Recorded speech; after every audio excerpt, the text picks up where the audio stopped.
Hi everyone, I'm Emma. Welcome back to Speak Better Daily. Daniel, let me ask you something. What's the most embarrassing thing that has ever happened to you? Hi, I'm Daniel. Oh, that's a difficult one. I need a second to think. But this is exactly what we're practicing today, how to answer questions naturally in English. Exactly. We'll have a real conversation with simple questions, natural answers, and useful expressions. And you can pause the video and answer each question yourself before hearing my answer. Great. So, Daniel, are you ready? Absolutely. Let's begin. Hey everyone. Let's start with a simple question. Imagine someone asks you, "How are you?" You might say, "I'm fine." That's correct, but it sounds a little short. A more natural answer would be, "I'm doing pretty well, thanks. How about you?"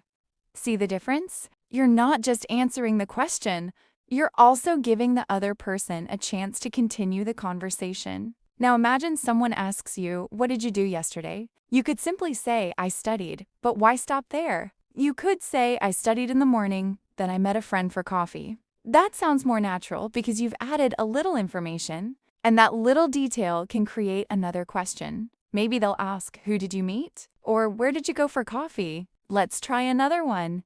Someone asks, "What do you usually do on weekends?" Instead of saying, "I watch movies," you could say, "I usually relax at home, watch movies, and sometimes go out with my friends." Now the conversation has somewhere to go. Maybe they'll ask, "What kind of movies do you like?" Or, "Where do you usually go with your friends?" That's the secret. You don't need complicated English. You just need to give a clear answer and add a little information. Here's another question for you. What do you usually do after work or school? Before you continue listening, pause for a moment and answer the question out loud. Don't worry about making your answer perfect. Just speak. For example, you could say, "I usually go home, have something to eat, and relax for a while. Sometimes I watch a movie before I go to bed." Simple, right? But it sounds natural because it gives more information. And remember, when someone asks you a question in English, don't panic. Take a second, think about your answer, then say what comes naturally. You don't need perfect English. You don't need difficult vocabulary. You just need to keep the conversation going. That's how you become more comfortable, more confident, and more natural when speaking English.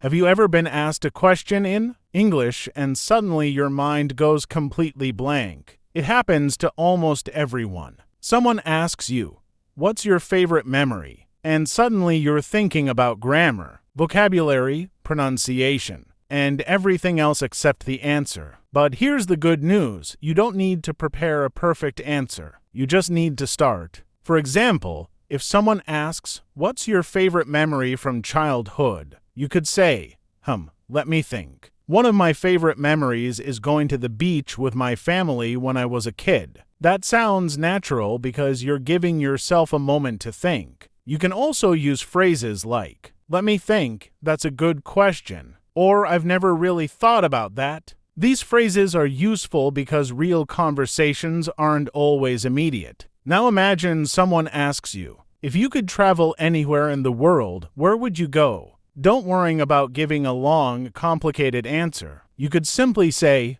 "I'd love to visit Japan. I'm really interested in the culture, the food, and the cities." That's enough. Notice something important: the answer gives reasons. When you give a reason, the other person has something to ask about. They might say, "Why Japan?" Or "Which city would you visit first?" And suddenly, the conversation continues naturally. Let's try another question. What's something you're really good at? You could say, "I'm pretty good at cooking. I especially enjoy making pasta and trying new recipes." Again, simple English. You don't need impressive vocabulary. You just need to explain your answer a little. Now here's a question for you. What is one thing you would like to learn? Pause the video and answer out loud. Maybe you could say, "I'd like to learn how to play the guitar. I've always loved music and I think it would be fun." See, you answered the question and you added a reason. That small extra detail makes your English sound much more natural. So next time someone asks you an unexpected question, don't freeze. Take a moment. Use a natural phrase if you need time. Answer the question.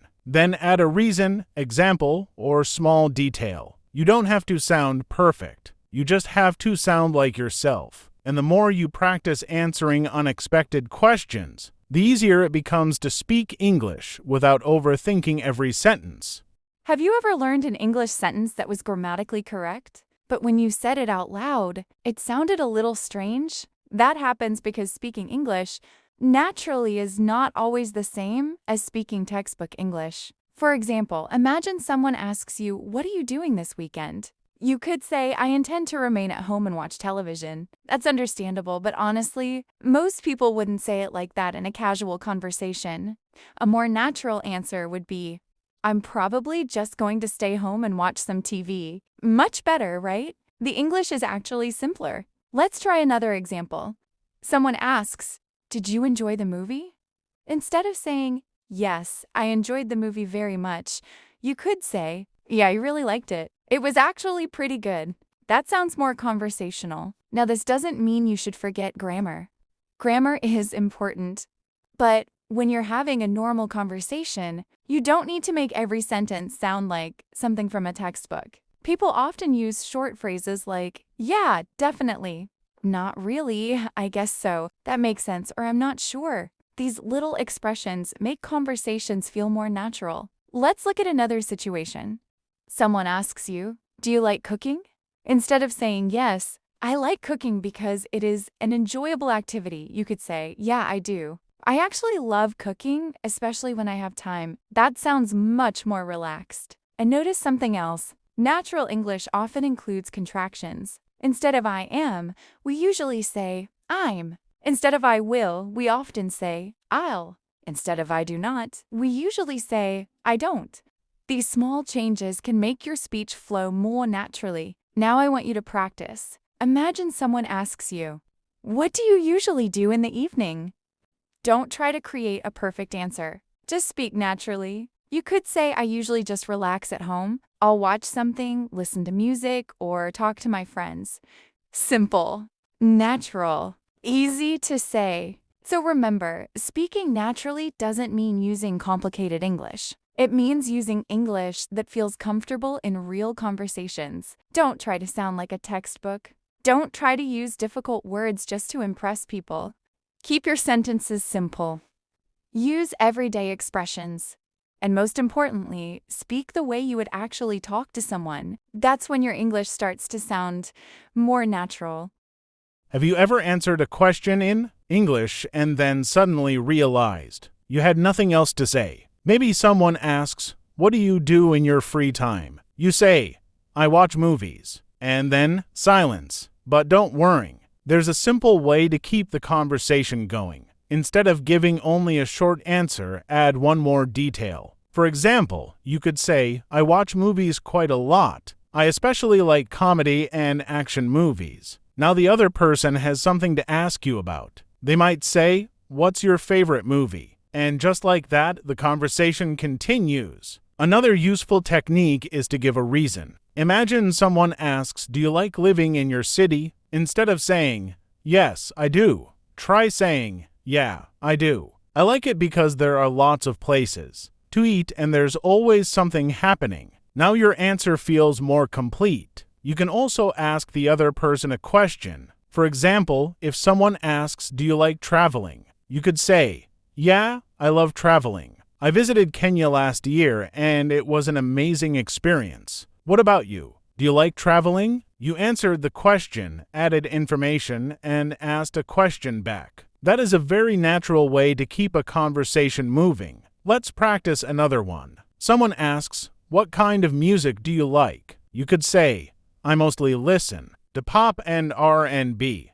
I usually listen to music when I'm working or driving. What about you?" Simple but effective. Here's another important tip. If someone says something interesting, don't immediately change the subject. Ask about it. For example, if they say, "I went to Italy last summer," you could ask, "Really? Which part of Italy did you visit?" Or, "What was your favorite part?" These small follow-up questions show that you're interested, and you don't need complicated questions. You can use simple ones like, "Really?" Why? How was it? What happened? What was it like? Then what happened? These questions can keep a conversation going for a long time. Now it's your turn. Imagine someone asks you, "What do you usually do on weekends?" Don't answer with just, "I stay home." Try something like, "I usually stay home and relax. Sometimes I watch movies, but if my friends are free, we go out for coffee. What about you?"